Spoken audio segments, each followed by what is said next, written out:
हाय बच्चों, आप लोग कैसे हैं। आज हम बतलाने वाले हैं हिंदी क्लास 10वां के हिंदी से। हिंदी भाग 2 का है जो वर्णिका आप लोग जानते हैं। उसमें 5 चैप्टर है। वर्णिका भाग 2 है ना, जिसमें पहला चैप्टर का नाम है दही वाले मगम्मा।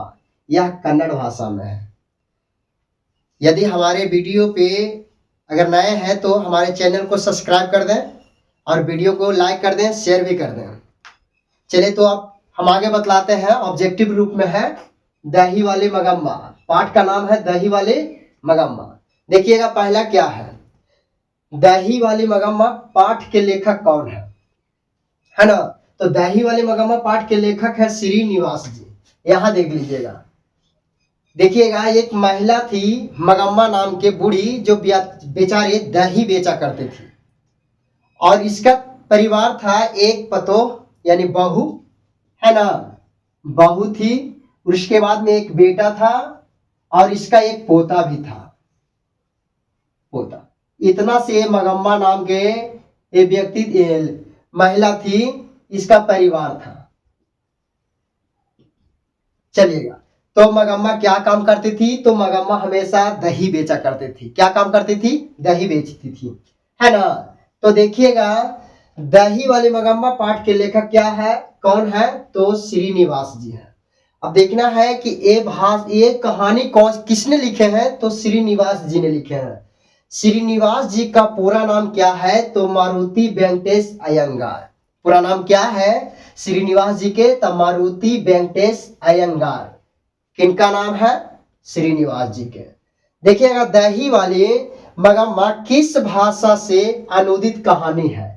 यानी दही वाले मगम्मा जो पाठ जो है, कहानी है, ये कौन सी भाषा में लिखा गया है? तो ये कन्नड़ भाषा में लिखा गया है। कौन सी भाषा में? कन्नड़ भाषा में, है ना। क्योंकि यहाँ इस कहानी को लिखने वाले थे श्रीनिवास, जो कर्नाटक के रहने वाले थे और कन्नड़ भाषा में ही लिखे थे। चलिए आगे देखते हैं। Question number 4। क्वेश्चन नंबर 4 क्या है कि श्रीनिवास का जन्म कब हुआ था। तो श्रीनिवास जी का जन्म कब हुआ था? 6 जून 1891 ईस्वी में। 6 जून 1891 ईस्वी में। कहाँ हुआ था? तो कर्नाटक में हुआ था। कहाँ हुआ था? कर्नाटक, है ना, कर्नाटक में हुआ था। याद रखिएगा किनका जन्म कर्नाटक में हुआ था? तो श्रीनिवास जी का। कब हुआ था? 6 जून 1891 ईस्वी। Question number 5। क्वेश्चन नंबर 5 में क्या है कि मगम्मा किस गांव की रहने वाली थी। तो मगम्मा किस गांव की रहने वाली थी? तो हम कह सकते हैं अबलूर, क्योंकि अबलूर के पास किसी गांव में वह रहती थी, है ना। तो गांव के नाम नहीं दिया गया है, लेकिन यहाँ पे अबलूर भी अगर मार देंगे तो चलेगा। आगे देखना है कि मगम्मा अबलूर के गांव में रहती थी। वहां एक व्यक्ति था रगप्पा नाम का। तो रगप्पा कौन था? तो रगप्पा एक जुआरी व्यक्ति था। क्या था? जुआरी, लंपट एक व्यक्ति था। चलिएगा क्वेश्चन नंबर देखिएगा 7वां। मगम्मा की बहू का क्या नाम था। यानी मगम्मा की जो बहू थी उसको क्या नाम था? तो मगम्मा की बहू के नाम था नजम्मा। क्या नाम था? नजम्मा, है ना। दही कौन बेचती थी? तो मगम्मा बेचती थी, है ना। लेकिन मगम्मा की बहू के नाम क्या था? नजम्मा। यहां याद रखिएगा नजम्मा और मगम्मा दोनों में अंतर है। क्वेश्चन नंबर 8 में देखिएगा 8 में, मगम्मा किस शहर में दही बेचा करती थी। यानी मगम्मा दही बेचने की काम करती थी, तो किस शहर में जाती थी बेचने के लिए? तो बेंगलुरु के में। कहा जी? बेंगलुरु में, है ना। चलेगा आगे देखते हैं। Question number 9। रगप्पा किससे कर्ज मांगता था। रगप्पा एक जुआरी आदमी था, यानी जुआरी व्यक्ति था, है ना। वह कर्ज हमेशा मांगता था। किससे मांगता था? तो सुनिएगा, मगम्मा से। किससे? मगम्मा से। मगम्मा ही पैसा कहां से आता था? तो दही बेचकर। कहां से? दही बेचती थी तो मगम्मा के पास पैसा आता था। देखिएगा क्वेश्चन नंबर 10 में क्या है कि मगम्मा को किससे विवाद था। मगम्मा को किससे विवाद था? तो मगम्मा की लड़ाई था बहू से, उसकी बहू से। अब बहू के क्या नाम था? नजम्मा। क्या नाम था? नजम्मा। चलिएगा आगे चलते हैं। हमराई का कुआं कहाँ है? तो हमराई का कुआं कहाँ है? रास्ते में। कहाँ बाबू? रास्ते में। यहां देख लीजिएगा, रास्ते में है। नेक्स्ट क्वेश्चन है ना, क्वेश्चन नंबर 11 तो हो गया। 12 देख लीजिएगा। मगम्मा क्या बेचती थी? तो मगम्मा हमेशा दही बेचती थी। क्या बेचती थी? दही बेचती थी, है ना। एक क्वेश्चन और इसमें है कि मगम्मा क्या खाती थी, है ना। देखिएगा कि मगम्मा क्या खाती थी, क्या खाती थी। तो मगम्मा क्या खाती थी? तो यहां देख लीजिएगा, पान। क्या खाती थी जी? पान सुपारी। सुपारी, पान सुपारी खाती थी। कौन? मगम्मा खाती थी। चलिए क्वेश्चन नंबर 13 आपको बता दिए हैं। अब आगे चलते हैं, है ना। अगला क्वेश्चन क्या है, देखिएगा। गांव में जुआरी किस्म का व्यक्ति कौन था? यानी मगम्मा की गांव में जुआरी व्यक्ति कौन था? तो रगप्पा था। कौन था? रगप्पा। अगला क्वेश्चन क्या है, मगम्मा मिठाई किसके लिए लेकर जा रही थी? यानी मगम्मा जब दही बेचने गई थी ना, तो मगम्मा मिठाई लेकर आ रही थी। किसके लिए? तो पोते के लिए लेकर आ रही थी। लेकिन बाई चांस क्या हो गया कि वह रास्ते में ही एक कौवा था, पक्षी, वह मिठाई को लेकर चला गया, है ना। कहा? तो आम के पेड़ पर। कहा लेकर गया था जी? आम के पेड़ पर। कौन सा पक्षी लेकर गया था? तो कौवा लेकर गया था। कौन लेकर गया था? कौवा, है ना। चलिए यहां देखिएगा। अगला क्वेश्चन है 16वां। नजम्मा मगम्मा से कब से अलग हुई थी?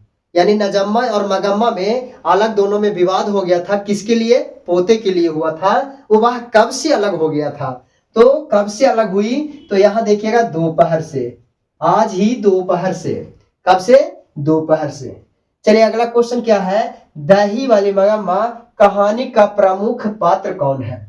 यानी दही वाली मगम्मा कहानी जो है, इसमें मुख्य पात्र कौन है? तो इसमें मुख्य पात्र है मगम्मा। कौन है? मगम्मा। चलिए यहां देखिएगा, दही। अगला क्वेश्चन है 18वां क्वेश्चन है, दही वाली मगम्मा कहानी का कथावाचक कहां से है? यानी दही वाली मगम्मा जो कहानी लिखे हैं, वह कहां के रहने वाले हैं? तो वह बेंगलोर के रहने वाले हैं। कहां से है कथावाचक? बेंगलोर से है। क्योंकि वह दही बेचने वाली मगम्मा जो थी, है ना, जो दही बेचने जाती थी बेंगलोर में। कहा? बेंगलोर में। चलिएगा यहां देखिएगा, जो मगम्मा के घर से 3 मील दूर था। कितने मील? 3 मील दूर था। चलिए यहां देख लीजिएगा। अगला क्वेश्चन क्या है, दही वाली मगम्मा की कहानी किसे संदेश देती है? यानी दही वाली जो मगम्मा जो कहानी है, यह संदेश या सीख किसे देती है ना। आपको 4 ऑप्शन रहेगा, उनमें से एक ऑप्शन सही रहेगा। तो यहां देख लीजिएगा, बहुओं की। किसे देती है? बहुओं की, है ना। चलिए यहां देख लीजिएगा। अगला क्वेश्चन 20वां नंबर है कि मगम्मा किस कपड़े की ब्लाउज पहनना चाहती थी? यानी मगम्मा है जो ब्लाउज पहनना चाहती थी, लेकिन कैसा कपड़े की, है ना। तो देखिएगा, मखमल कपड़े की। कैसा कपड़े की? मखमल की। लेकिन ये जो मखमल की कपड़ा जो था ब्लाउज, यानी मखमल के ब्लाउज तो था पहनने के लिए, वह उसका कीमत था 7 से 8 रुपया। कितना रुपया? 7 से 8 रुपया। चलिए आगे क्या है सुनिएगा, रगप्पा मगम्मा से कहां मिलता था? यानी रगप्पा जो था, जुआरी व्यक्ति था, वो मगम्मा से कहां बार बार मिलता था? तो रास्ते में एक कुआं था।